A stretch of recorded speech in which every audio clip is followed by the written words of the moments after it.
عليك يا رسول الله আসসালামু আলাইকুম ওয়া রাহমাতুল্লাহি ওয়া বারাকাতুহু। মোবারক হো মাহে রমাদান। বছর ঘুরে আবারও মাহে রমাদান আমাদের সামনে এসে উপস্থিত হয়েছে। মাহে রমাদান উপলক্ষে চ্যানেল 9-এর নিয়মিত আয়োজন আলোকিত রমাদান। প্রতিদিন এই সময়ে আমরা আপনাদের সামনে হাজির হব ইনশাআল্লাহ পুরো মাস জুড়ে।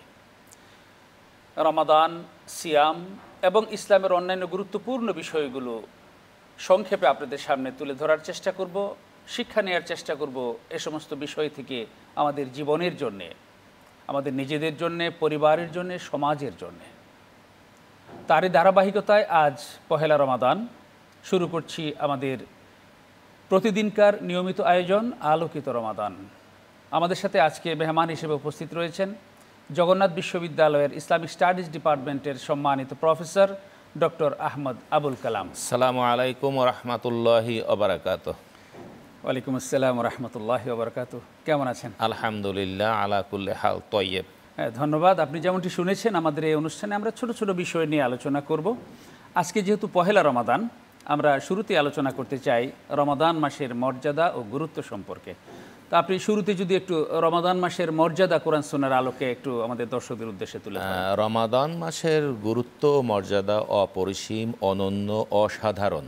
আল্লাহ সুবহানাহু ওয়া তাআলার সৃষ্ট মাস, সময়কাল হিসাবে বা জীবনের অনুষঙ্গ হিসেবে রমজানের সঙ্গে তুলনা করার মতো অন্য কোনো মাস, সময়, অনুষঙ্গ আমরা খুঁজে পাই না। আল্লাহ সুবহানাহু ওয়া তাআলা কোরআনে বলেছেন, শাহরু রমাদান আল্লাযী উনজিলা ফীহিল কোরআন, রমজান মাস যে মাসে কোরআন নাজিল করা হয়েছে। আরেকটি কথা বলি সংক্ষেপে, কেউ যদি প্রশ্ন করে নামাজ কেন ফরজ হলো, 5 ওয়াক্ত নামাজ কেন হলো, এর উত্তর আছে কি না আমরা জানি না। কিন্তু কেউ যদি প্রশ্ন করে যে রমজান মাসে সিয়াম কেন ফরজ করা হলো, এর উত্তর একটি সরাসরি কোরআনুল কারিমে আছে। কোরআন বলছে ফামান শাহিদা মিনকুমুশ শাহরা ফালিয়াসুম। সুতরাং ফা শব্দটি আরবি ব্যাকরণ অনুযায়ী কেউ যদি এই মাস পেয়ে যায় সেজন্য সিয়াম পালন করে। আল্লাহ সুবহানাহু ওয়া তাআলার আয়াত অংশ সাক্ষ্য দেয় যে রমজান মাসে কোরআন নাজিল হয়েছে বলেই আল্লাহ সুবহানাহু ওয়া তাআলা সিয়ামের বিধান দিয়েছেন। এই কারণটা আমার আপনার কারণ না, কোরআনুল কারিমের মধ্যে বিধৃত কারণ। এবং এখানে আল্লাহ সুবহানাহু ওয়া তাআলা বলেছেন যে হুদাল লিন্নাস ওয়া বাইয়িনাতিম মিনাল হুদা ওয়াল ফুরকান।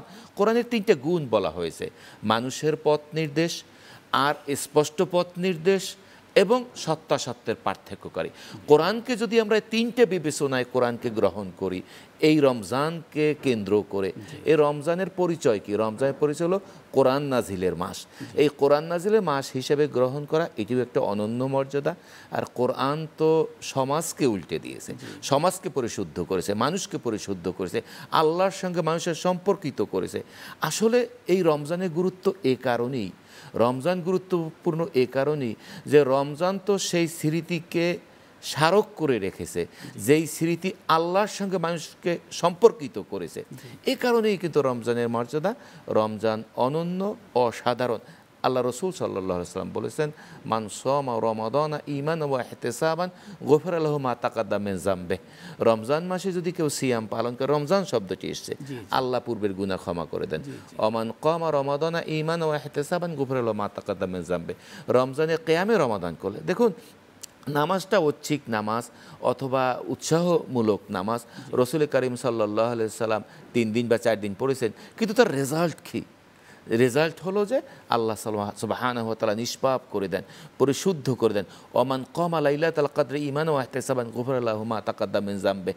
কদরের রাতেও যদি এই রাতে নামাজে আল্লাহর উদ্দেশ্যে দাঁড়ায়, আল্লাহ সুবহানাহু ওয়া তাআলা এই রমজানকে উপলক্ষ করে শর্ত করেছেন ঈমান এবং ইহতিসাবান, পরিশুদ্ধতার সঙ্গে হিসাব করে করে যে কাজটি করি, যা কিছুই করি তা যেন সঠিকভাবে করি এবং ওই শিক্ষাটা যেন নিজের জীবনে বাস্তবায়ন করি যে দুনিয়ার কোনো আইন প্রশাসন এগুলো দেখছে না, আল্লাহ সুবহানাহু ওয়া তাআলা আমাকে দেখছেন।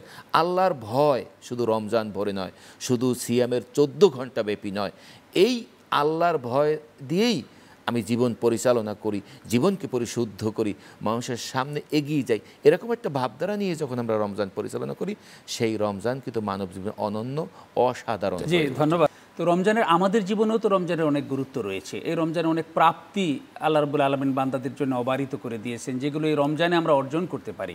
এ বিষয়ে যদি দর্শক ধন্যবাদ। আল্লাহ সুবহানাহু ওয়া তাআলা অবারিত করেছেন যেটা আমরা কোরআনুল কারিমে দেখেছি এবং সে বিষয়ে ইঙ্গিত করেছি। রাসূল করিম সাল্লাল্লাহু আলাইহি সাল্লাম তো অন্যান্য ইবাদত বন্দিকে স্বাগত জানিয়েছেন, এটা আমরা জানি না সব ক্ষেত্রে, কিন্তু রমজানকে যে স্বাগত জানিয়েছেন, রমজান আসার আগেই এর একটা অন্যরকম অসাধারণ প্রস্তুতি সুনান নাসাইর সহিহ হাদিস থেকে আমরা জানতে, আল্লাহ রাসূল নিজে ঘোষণা করতেন যে তোমাদের কাছে একটা মাস আসছে রমজান মাস, সে মাসের এই ফজিলত, ফতিহাত লাহু আবওয়াবুল জান্নাহ, জান্নাতের গেটগুলো খুলে দেওয়া হয়, ওয়া সুফেদাত মারাদাতুশ শায়াতিন, এবং বিদ্রোহী শয়তানদেরকে বন্দী করে রাখা হয়, এবং আবওয়াবুন নার, এবং জাহান্নামের দরজাগুলোকে বন্ধ করে দেয়। আরেক সবচেয়ে বড় কথা হলো ইয়া বাগিয়াল খাইরি আকবেল, যারা কল্যাণকামী ভালো করতে চাও তোমরা সামনে এগিয়ে যাও, ইয়া বাগিয়া শাররে আদবির, আর যারা খারাপ কাজ কিছু করছে তোমরা পশ্চাৎপদ হও। অর্থাৎ রমজান এমন একটা মাস, অপকর্ম বা খারাপি অকল্যাণ সেটি নিস্তেজ হয়ে পড়বে, দুর্বল হয়ে পড়বে বা হ্রাস পাবে, আর ভালো কল্যাণ, সুন্দর মানবিকতা, উদারতা, মানুষ যেগুলো প্রশংসা করে সেগুলোর প্রবাহ সৃষ্টি হবে, ব্যাপকভাবে সমাজ জাতি মানুষের মধ্যে ছড়িয়ে পড়বে, মানুষের মনন থেকে পুরাটা সমাজে।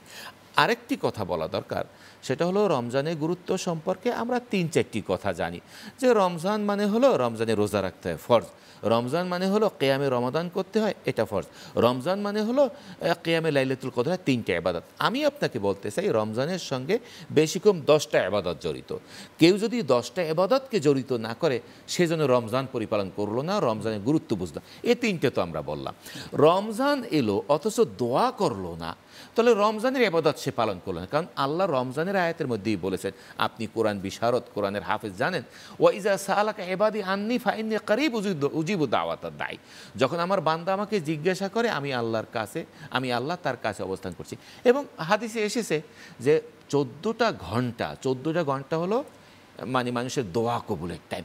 আমরা যদিও একটা ভুল করবে শুধু ইফতারের টাইমে দোয়াটা করি, আসলে দোয়াটা তো দোয়া কবুলটা শুরু হয় সাহারির থেকে শুরু করে ইফতার পর্যন্ত 14 ঘন্টা 15 ঘন্টা।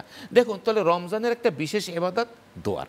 রমজানের একটা বিশেষ ইবাদত হলো এই যে একান্তভাবে পরিশুদ্ধ জীবন যাপন করা। এই পরিশুদ্ধতা কেমন? ফাইন সাব্বাহু আহাদুনা ক্বাতালু ফালিয়াকুল ইন্নিমরুন সাইম, এই যে একটা ইবাদত, অর্থাৎ অন্য সময় অন্যায়ের প্রতিবাদ করা যায়। অনুবাদ করেন যদি হাদিসটা, যে রমজানে হলো যদি কেউ তোমাকে গালি করে, কেউ সংঘর্ষে লিপ্ত হতে চায়, তারপরও তুমি বলবে আমি রোজাদার, মানে তুমি সংঘর্ষে জড়াবে না। তো এই ইবাদত একটা আছে। রমজানের একটা অন্যতম ইবাদত হলো মানে রমজান পরিপালন করা যাবে না যদি আমি মিথ্যা পরিহার না করি। মানলাম ইয়াদা কাওলা জুর ওয়াল আমালা বি ফালাইসা লিল্লাহি হাযিল ইয়াদা তাআমা ওয়া শারাবা। তো এখানে বোঝা গেল রমজানেরই একটা ইবাদত হলো খারাপ কাজ পরিহার করা।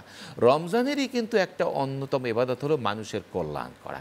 আমরা কোথায় পেলাম মানুষের কল্যাণটা? পেলাম যে সাদাকা দেওয়া, দান করা। দেখুন রাসূল করিম সাল্লাল্লাহু আলাইহি ওয়াসাল্লাম যে তার নবুয়াত লাভের আগে আপনি বুখারী শরীফ পড়েন, বুখারীর ব্যাখ্যাতে আমরা পাই 3 বছর, কিন্তু সিরাতে ইবনে ইসহাকের মধ্যে রয়েছে রাসূল করিম সাল্লাল্লাহু আলাইহি ওয়াসাল্লাম নবুয়াত লাভের আগে মোটামুটি 28 বছর বা 30টা বছর তিনি গাড়ে হেরায় গেছেন। এটি সিরাতে ইবনে ইসহাক দাবি করেছেন। এবং যে সময়কালে গেছেন সেই সময়কাল রমজান। বিস্ময়কর ব্যাপার হলো ওই সময়কাল খাদিজা রাদিয়াল্লাহু তাআলা আনহা একদিকে রাসূল করিম সাল্লাল্লাহু আলাইহি ওয়াসাল্লাম একবার খেয়ে সিয়াম পালন করতেন গাড়ে হেরায়, আর ব্যাপক ভিত্তিক খাবার দান করতেন মানুষকে, এবং সবাই খেতে আসতেন। এবং আপনি দেখেছেন হজ করতে যেখানে খাদিজা রাদিয়াল্লাহু তাআলা আনহা মানুষকে দান করতেন সেটাও শনাক্তকৃত। এখানে একটাতে রমজানের একটা অন্যতম ইবাদত হলো মানুষকে দান করা, সাদাকা করা, ইফতার দেয়া। এটা একটা কিন্তু রমজানের এবং এটা হলো ধৈর্য, সংযমটা হলো রমজানের মূল শিক্ষা। কারণ সংযম যদি করতে না পারে তাহলে রমজানটা কোনো কাজে আসবে না। এই মানে ক্ষুণ্ণিবৃত্তি যাপন বা জৈবিক চাহিদা পূরণ এটা অনেক মানুষ নরমাল করতে পারে, কিন্তু আমাদের জীবনে কি আমরা এই সংযমের পথে আছি? আমাদের লক্ষ্য করি যে প্রতিটা পরিবারেই রমজান আসলে বাজেট বেড়ে যায়, খাবারের বাজেট বেড়ে যায়, জামা কাপড়ের বাজেট বেড়ে যায়। এই বিষয়টা একটু হাদিসের আলোচনা। সংযম আমরা পরিপালন করি না। রাসূল করিম সাল্লাল্লাহু আলাইহি ওয়াসাল্লাম সংযম করতেন 14 ঘন্টা, সংযম করতেন বাকি 12 ঘন্টা, বাকি 10 ঘন্টা। আমরা হয়তো কোনো রকম ক্ষুণ্ণিবৃত্তি এবং জৈবিক চাহিদা পূরণ থেকে সংযম করি 14 ঘন্টা, কিন্তু বাকি 8 ঘন্টায় এতটা অসংযমী হয়ে উঠি যে এই যে লোক দেখানো সংযম করেছি 14 ঘন্টায়, সেটি ফ্যাকাশে হয়ে যায়। দেখুন রসুল করিম সাল্লাল্লাহু আলাইহি সাল্লাম হাদিসে এসছে যে রোতাব কয়েকটি পাকা খেজুর ইফতার করতে, ফাইনলাম তাকুন রোতাব ফামিন তামারাত, পাকা খেজুর না থাকলে শুকনা খেজুর, ফাইনলাম তাকুন তামারাত ফাহাসা হাসাওয়াত, যদি শুকনা খেজুর না থাকতো কয়েক ডোক পানি খেলতেন। মাগরিবের পরে বলতেন খাবার থাকলে খেতেন, না খেলে না খেতেন। ভোর রাতের খাবারের মেনু আমরা কি পাই? সাহারি মেনু, কয়েকটি খেজুর, কয়েকটি খেজুর। রসুল করিম সাল্লাল্লাহু আলাইহি সাল্লাম এই যে সংযম পালন করতেন, আমরা এত বেশি খাই, এত বেশি খাই, ওই স্বাভাবিক শূন্য অনুসরণ করি না যে 3 ভাগের 1 ভাগ খেতে হয়, 1 ভাগ পানি খেতে হয়, 1 ভাগ পেট খালি রাখতে হয়। এই শূন্যটা তো হলো এমন শূন্য যে বৈশ্বিকভাবে দলমত বর্ণ গোত্র সকল জাতিতে প্রমাণিত একটা শূন্য, অকাট্য মৌজেজা, অলৌকিক শূন্য। এই শূন্যটুকু আমরা পরিহার করি, রমজানে পরিহার কেন করব? অন্তত এই সংযমের সময় আমরা 3 ভাগের 1 ভাগ খাই, সেটিও আমরা খাচ্ছি। ধন্যবাদ, অত্যন্ত চমৎকারভাবে আপনি বিষয়গুলো তুলে ধরেছেন। সম্মানিত দর্শকবৃন্দ, আমরা এতক্ষণ জানলাম মাহে রমাদানের গুরুত্ব ও ফজিলত। আমরা জানলাম এই মাসে কোরআন নাজিল হয়েছে, এই মাস আসলে জান্নাতের দুয়ারগুলো খুলে দেওয়া হয়, জাহান্নামের দুয়ার বন্ধ করে দেওয়া হয়, শয়তানকে শিকল পরিয়ে রাখা হয়। এই মাসে আল্লাহ রোজা ফরজ করেছেন। এই মাসে একটি রাত্রি রয়েছেন যা হাজারো মাসের চেয়ে উত্তম। এই মাসে ধৈর্য এবং সংযম অবলম্বন করতে হবে এবং এই মাসে আল্লাহ রাব্বুল আলামিন তার বান্দাদেরকে ব্যাপকভাবে ক্ষমা করে দিয়ে থাকেন। আসুন আমরা মাহে রমাদানের এই মর্যাদা ও গুরুত্ব উপলব্ধি করি, এর সকল ফজিলত আমাদের জীবনে আমরা অর্জন করি। আল্লাহ তাআলা আমাদেরকে তৌফিক দান করুন। আগামীকাল একই সময়ে আবারও দেখা হবে অন্য কোনো অতিথিকে সাথে নিয়ে অন্য কোনো বিষয়ে। সে পর্যন্ত আল্লাহ আপনাদেরকে সকলকে ভালো রাখুন, মঙ্গলময় রাখুন। মোবারক হো মাহে রমাদান। আসসালামু আলাইকুম ওয়া রাহমাতুল্লাহি ওয়া বারাকাতুহু।